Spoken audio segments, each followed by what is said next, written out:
First helpful First helpful long format video on this channel. Yay! Welcome! I hope you had a wonderful day so far.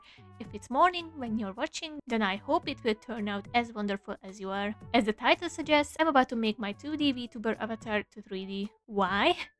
I don't even know. Mostly because I want a model for my 3D animations as well. And I'll be making it in 6 days! Oh my god, I'm speedrunning this.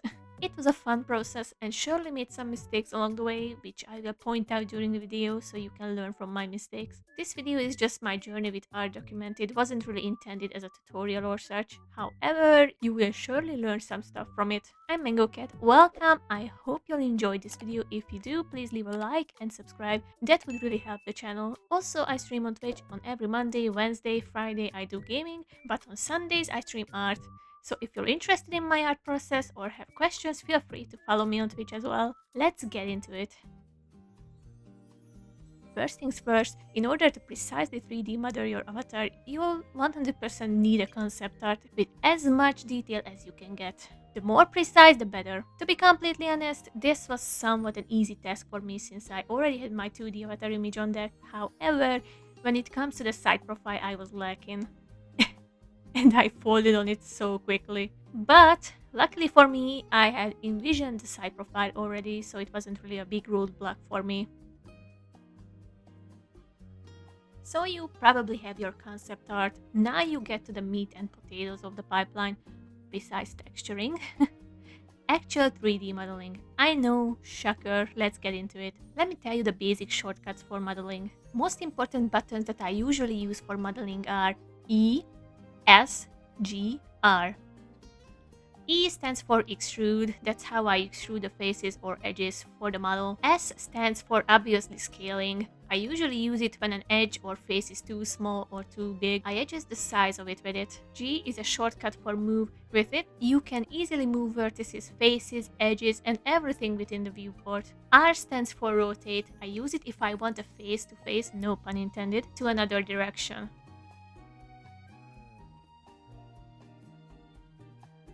Usually I start with the face because that's the most important thing when it comes to VTuber modeling. You can have as choppy of a body as you want, but the face should be, and I mean it should be, as precise and detailed as you can get. Mostly because that will be the most expressive part of your model, but also because later on the pipeline you're gonna be making blend shapes, expressions, and you'll need a good head model for that to make it look good. As you can see, I'm trying to adjust the vertices to the art image as much as I can, so it will look identical in 3D. What I usually do with face modeling is I put down a single vert, or in this context I added a circle with 6 or 8 points, went to object mode and added a mirror modifier. And here comes my first mistake. Don't have merge checked. I repeat, don't have merge checked, because it can merge some vertices that you don't want and it will end up topologically asymmetrical. Speaking of topologies, you will need a good one since the face will be animated, and you can easily use a reference image, drop it into Blender so you can use it as a guideline. I use one I randomly found on the internet. You can type in 3D face apology? What the fuck? 3D face topology, and you will find some which can pique your interest. Also, don't forget to mark those edges as sharp. For example, I love to do it with the jawline, since in most cases in anime, the jawline is pretty sharp. For the eyelashes, mouth inside, and eye square, I usually just duplicate the loops that would be perfectly aligned with the intended part and just model it from that.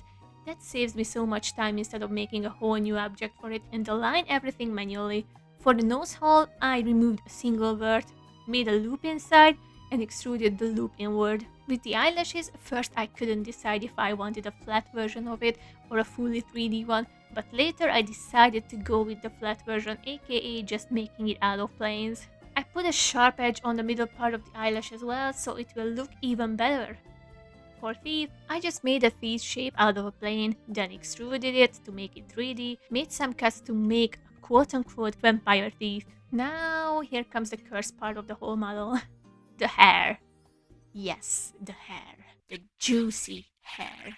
If you have a really complex concept of hair for your avatar, beware, because when you're about to rig it, it will look like this.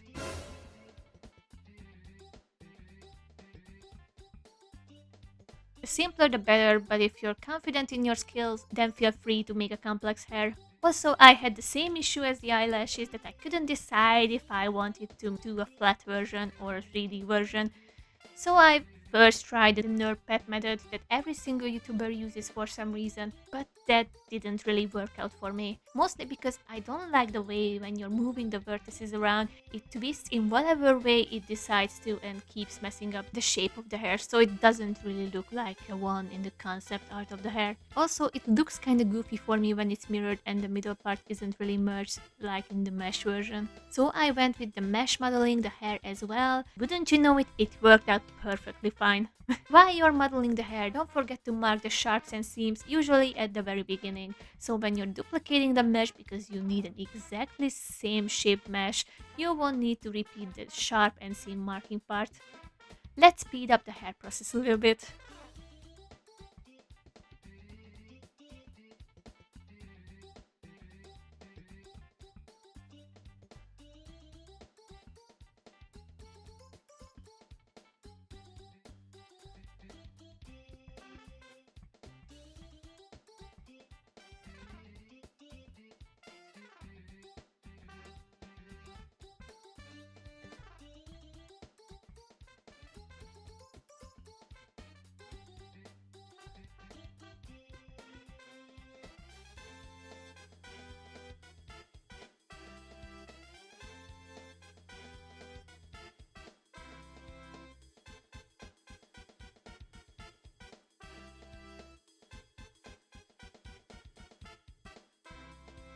About the body.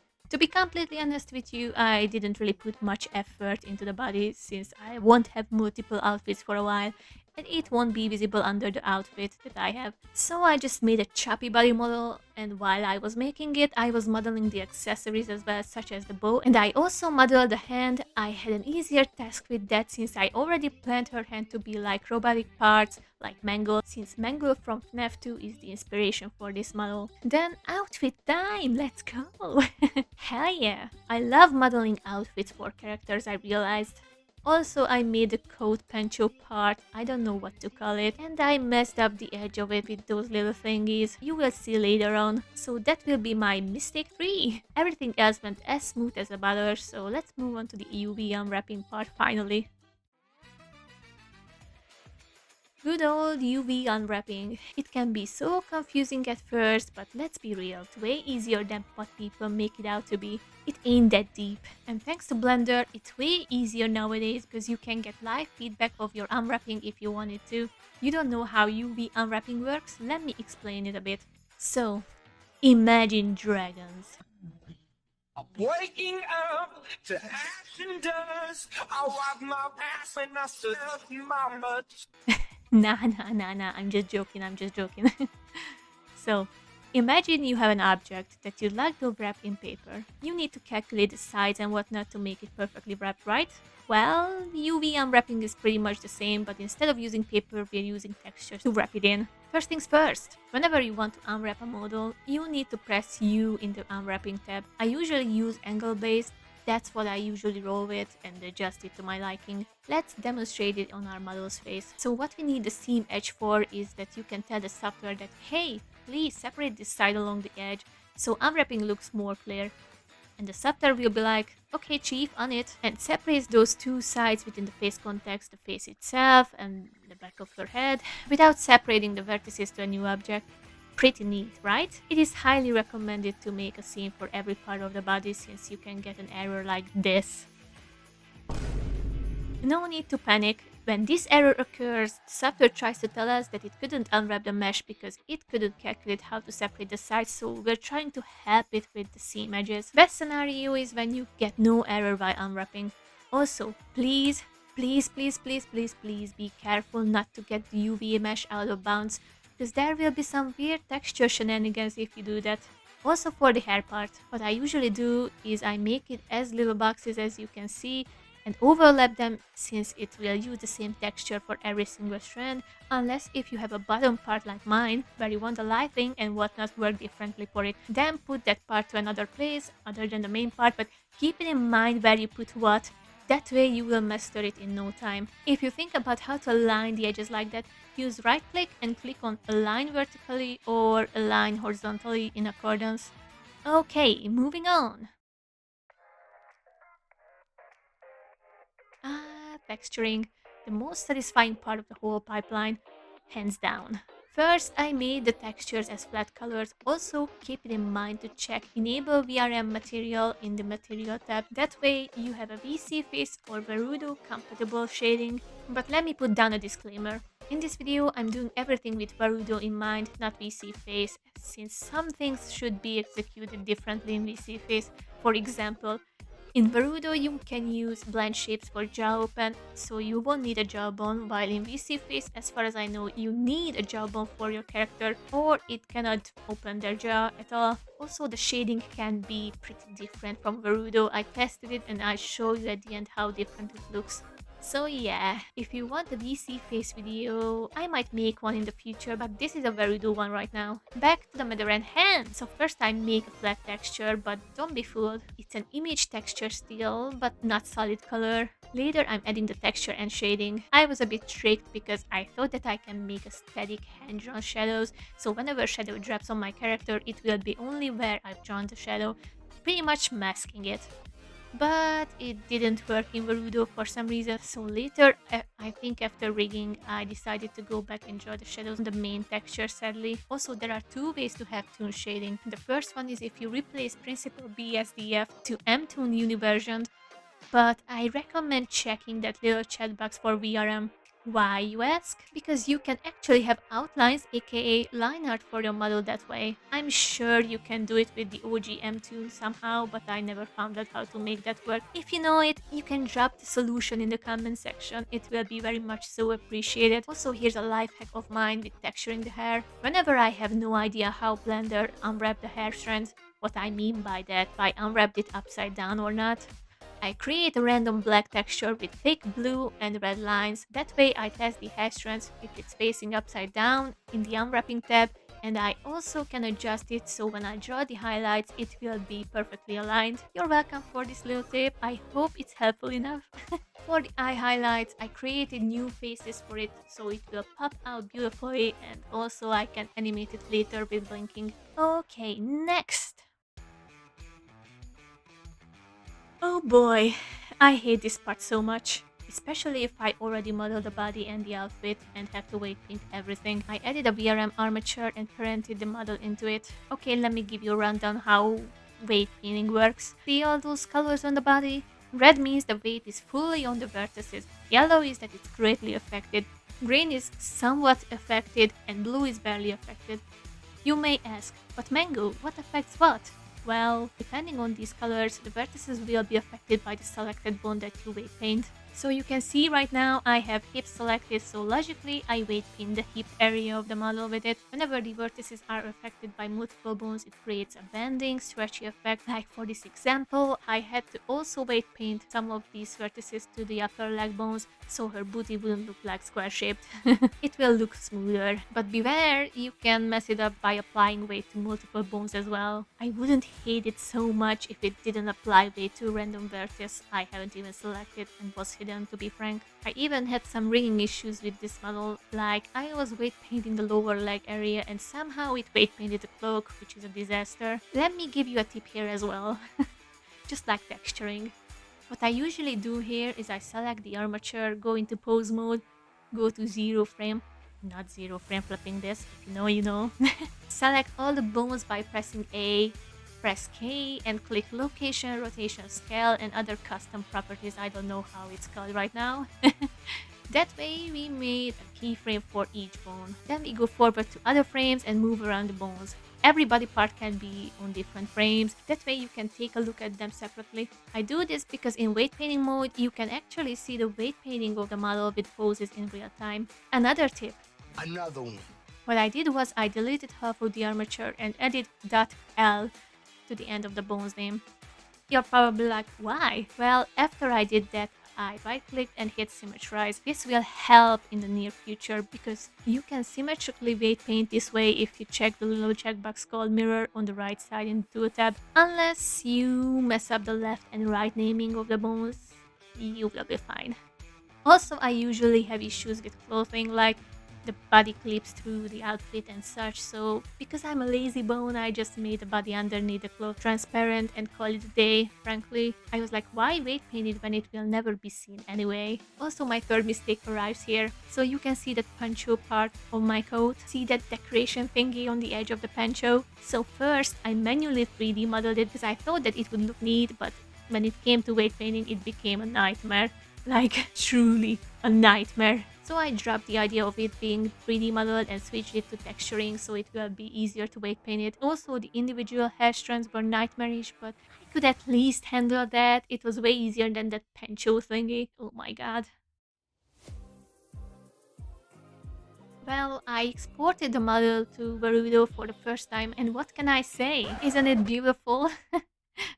Jokes aside, I learned that there are some problems with the model, so I went back to Blender trying to fix it. First I was like, maybe it's the modifier that messes it up. Then I was like, maybe the transparency of the material? Flipping normals? Well, some of them, but still none of them work.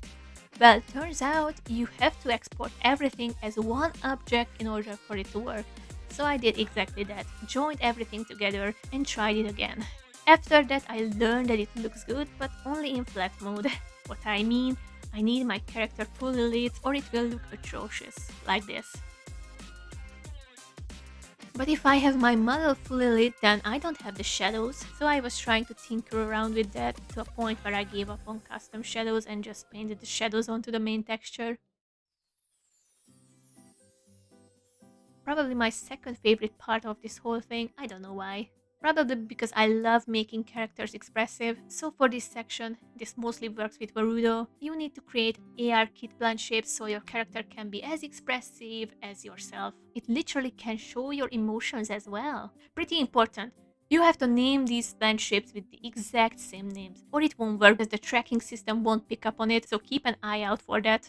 But there can be some side effects as well. For example, as you can see, Blendshapes can overlap with each other. My mouth funnel and mouth pucker Blendshapes stacked together and made this phenomenon. Other than that and a few fixes I needed, it was pretty cool, so I left it like that. Also, fun fact, I don't know if you guys knew this, but in Warudo there are pendulums too, so it can simulate stuff just like in Live 2D. For example, you can actually make those eyes jiggle just like in Live 2D. It's so hella cool, oh my gosh. I instantly made that physics, but for that you need to set up Blendshapes with, just like in Live 2D parameters, the squash and stretch of the eyes, so the pendulum will simulate it with blinking. Spring trap, spring bones, oh my gosh. So this is like the easiest yet most tedious part of the pipeline. What you should do is to make bone groups and select the bones you would like to group together on the right side in Properties tab. There you can actually tinker with stiffness, drag force, gravity and whatnot. Also, as you can see, I messed some things up with the collider, so I fine-tuned that as well. Important thing, when you want to get a collider, you need to use a specific bone of the area where you want the collider. For example, if I don't want the hair to go through the chest, then select the chest bone as a collider so it won't get through. Well, to be honest, the video can end right here after the Blendshapes. It's not really necessary to have toggles, but I decided to have my signature cat glasses and my follower toggle as well. So this is how I made it. First, I modeled the cat glasses, usual stuff, gave it a material, weight painted it to the head, then imported everything into Warudo like we did the whole time. Then in Warudo you click on the character and create an expression, and just created a key bind to the glasses to appear and disappear for me. For my follower toggle, same goes, it's just that I gave it an M-tone material so I can also edit the opacity of the object as well. After doing everything, I fixed everything up. Here's my model. Ta-da! So this is how I made my 2D avatar to 3D in 6 days only. I know it's not entirely a tutorial, it's more of a journey of mine, but I hope at least you learned one single thing from it. You can actually do it! What are you waiting for? What are you waiting for? Hope you enjoyed the video. I'll try to make more and more as the time goes, but I'll be also streaming art on every Sunday. Feel free to tune in. Thank you. thank you for watching. I hope you have a great day. Until then, see you next time. Bye bye.